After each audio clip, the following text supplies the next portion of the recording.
Hello, I'm BMillzebub, and welcome to my channel.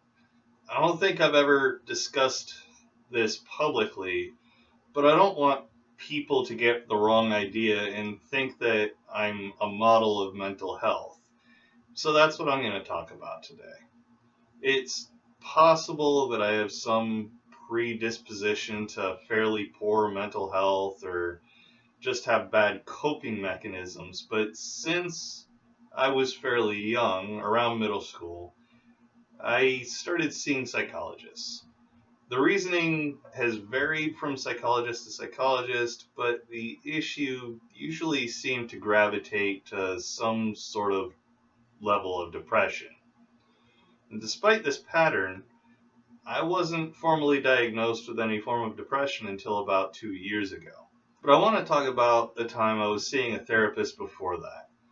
The first time I saw a therapist in my adult life was while I was still in the Air Force. I think we all have some understanding that military life can be a little more difficult, and for single people, you're at least partially separating yourself from your friends, family, and life you had before, and usually moving pretty far away. I was actually still in basic training when I saw this psychologist. Basic was pretty difficult, but there was a lot going on back home that piled onto it as well.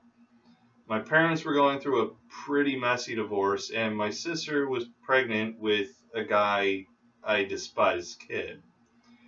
It's quite stressful things piling up on top of not really eating enough, as you generally won't during basic, exercising, and 8 or more hours of being in a classroom a day with only enough of a break for lunch. So I saw a shrink for about an hour a week while I was in basic. And in tech school, things eased up a lot. I didn't have as much trouble communicating with my family. It was, I could actually talk to them over the phone. I didn't have to rely on letters that were a week old by the time I got them. And it definitely helped that I was allowed to actually go out and have fun for the first time in a couple of months. And then I got to Germany, and I had an awesome time there. I really did. But there seemed to be a sense of isolation while I was stationed there. And as we all know, humans are social animals and don't do well even with just a sense of isolation. This is about to get pretty heavy, so if you're uncomfortable with talk of suicide, you should consider skipping forward about 15 seconds or so. Eventually, it got to the point where I was so depressed that on 2 or 3 occasions before seeking help, I held the pistol that I was issued for the day to my head with my finger on the trigger and ready to give it a squeeze. I have no idea why I didn't do it, but it's a good thing because obviously I wouldn't be here today if I had. I want to say, as an aside, that serving in the military is a great thing someone can do for their country. But the United States military really needs to get rid of the stigma of seeking mental health assistance. Too many service members and veterans die by suicide every year, and at the very least, most of them are absolutely preventable. By doing away with the stigma of getting help when you need it, it can go a long way in preventing suicide. And the same thing can be said about civilians. But getting back to the topic at hand, I saw this therapist a couple of times a month for about a year, and that lasted pretty much the rest of the time I was stationed in Germany. And after I got home, things leveled out again. I was back with my family and I wasn't feeling so isolated anymore. I don't think I can say I was really depressed for the last 4 or 5 years, but I can't say I was really happy either. Then my car accident happened. The accident was pretty physically traumatic. I got whiplash twice, which I later learned gave me a concussion, not to mention the muscle damage that I had to go to 8 weeks of physical therapy to repair. About a month after the accident, I had basically shut down for a solid week. I didn't shower, I barely ate, and I really only got up to go to the bathroom. I didn't even turn on the TV very often for a distraction, and even if I did, I wasn't really paying much attention to it. It was just sort of background noise.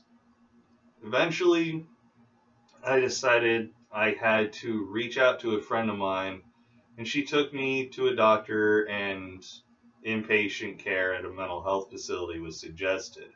I know I've already digressed from the topic once, but I have to do it again.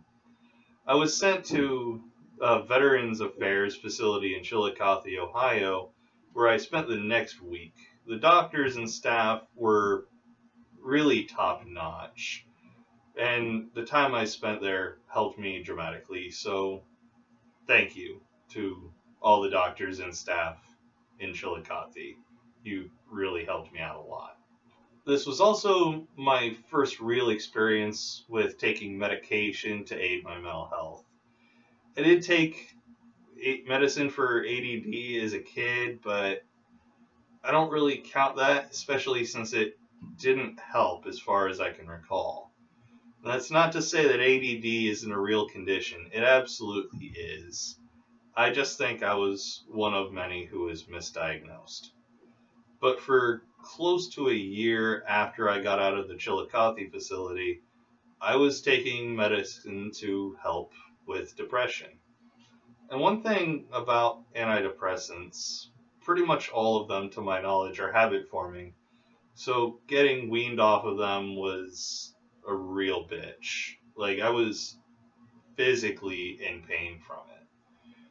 But something else I've discovered helps a lot with my mental health is this channel and all of you that watch and interact with me in my videos. Not only this, but my therapist also suggested cognitive behavioral therapy. So I need to learn some of those techniques and practice them after some time using them. Maybe I'll make a video talking about my experience with it. I'm honestly not sure if the amount of help this has given me can really be quantified, so thank you to all of you who regularly watch and interact with me here and on Twitter. Hopefully, if anyone out there watching this is suffering from some mental health issue, this video helped you realize you need help and that you should reach out for it. For veterans, I know the VA has something of a negative reputation, but reach out to them all the same and see what services you may be entitled to because of your military service.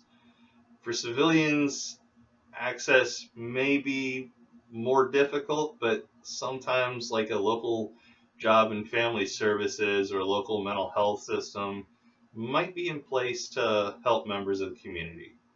If anyone out there is considering suicide, there are definitely suicide hotlines that can help talk you down and maybe give you advice for a follow-up. Mental health is important, and sometimes it seems like it gets overlooked. So take care of your mental health, everybody. But that'll do it for this one. If you enjoyed the video or found it informative, please leave it a like, subscribe to the channel if you haven't already, and click the notification bell to get notified whenever I upload a new video. If you feel so inclined to help me out, consider giving to my Patreon, where I plan on having monthly live streams or hangouts. Or maybe get me something from my Amazon wishlist. Every little bit helps, and every little bit is greatly appreciated. Don't forget to follow me on Twitter, linked below, to keep up with all my comings and goings, and join my Discord for a chance to talk to yours truly. Take it easy, everyone, and I will see you all in the next one.